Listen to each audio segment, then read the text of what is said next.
How to log in to TEMU account. So if you want to log into TEMU account, then first you need to check your internet connection and then make sure to install the application from your Play Store or your App Store.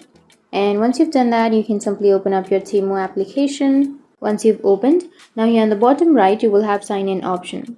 Tap on sign in, and from here you can sign into your account. Or if you don't have your account, then you can simply create your account. So to sign into your account, first enter your email or your phone number on the first blank, or you can also continue with your Google, Facebook, or Twitter. So once you've entered your email, tap on continue, and here tap on continue with Google, or you can also use a verification code to sign into your account. So I'll be choosing continue with Google and tap on the Google account, and that's it. Now you can go for the U option, which is on the bottom middle, and it will take it to your profile.